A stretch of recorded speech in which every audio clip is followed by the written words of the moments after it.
බස මැරුණොත් රට මැරෙනවා. තම හුදකලා කිරීමට තීරණය කළ ඇත.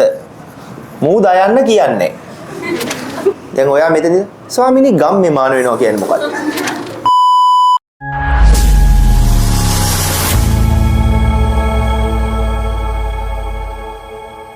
ආට ගිහිල්ලා.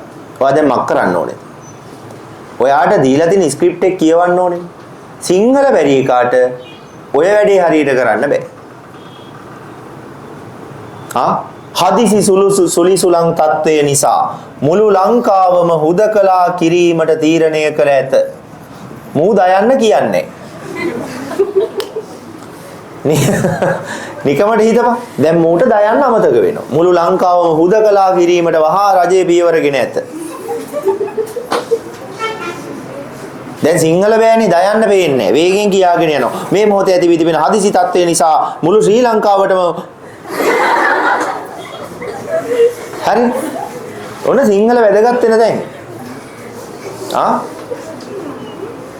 මං කියන එක පැහැදිලි නේද? ඒ කියන්නේ ජනමාධ්‍ය ශාස්ත්‍රයේ උසාවියකට යන. ඔයා දැන් ලෝය කෙනෙක් වෙනවා. හරි. නිකමට හිතන්න දැන් ඔයා උසාවියකට යනවා ලෝය කෙනෙක් වෙනවා. දැන් එහා පැත්තේ ප්‍රතිවිරුද්ධ නීතිඥවරයා. දැන් ඔයා උඩ මෙතන ඉන්නේ ගොඩක් ලෝයන්ලා ආස ළමයිනේ. දැන් මේ පැත්තේ ඉන්න ඔයා. ඔයා තමයි විත්තියේ නීතිඥවරයා. එහා පැත්තේ ඉන්න පැමිණිල්ලේ නීතිඥවරයා. දැන් පැමිණිල්ලේ නීතිඥවරයා විසින් හයියෙන් කතා කරන දැන් උස්සඩි. ගරු ස්වාමීනි මේ උසාවිය වහාම මේ නඩුවේ තියෙන සියලු තොරතුරු හරහා ගම්ම්‍යමාන වෙන කරුණු. දැන් ඔයා මෙතනදී ස්වාමීනි ගම්ම්‍යමාන වෙනවා කියන්නේ මොකක්ද? උසාවියෙන් ගහලා එලවන්නේ හොඳේ. ගම්ම්‍යමාන වරයි කියලා දෙන්න. එහෙම බෑ. එතකොට භාෂාව ඕන වෙනවා. ලියුමක් ලියා ගන්න. දැන් රාජ්‍යාංශයේ රැකියාවකට යනවා රාජ්‍ය සේවකයන්ට විවිධ ඔෆිෂියල් කියන්නේ නිල මට්ටමේ ලියුම් ලියන්න වෙනවා. ලිපි ලිවීම ආදී. ඒවට භාෂාව වැදගත් වෙනවා. එක අකුරක් එහෙම වුණොත් භාෂාවක අදහස් වෙනස් වෙනවා.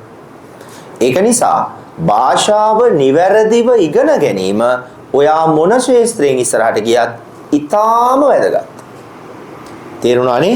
ඒක නිසා ඔය කවුරු හරි කිව්වොත් නිකන් සිංහල ඉගෙනගෙන වැඩක් නැහැ. සිංහල ඉගෙනගෙන මොනවා කරන්නද කියලා ඔන්න ඔය කරුණ ටික යාට කියන්න. බස මැරුණොත් රට මැරෙනවා. මගේ තර්කේ. බස රැකෙන තරමට රට රැකෙනවා. මොකද අපේ අනන්‍යතාවය මේ භාෂාව. පැහැදිලිනේ? රයිට්. වර්ගාක්ෂර කියාගෙන යන්න.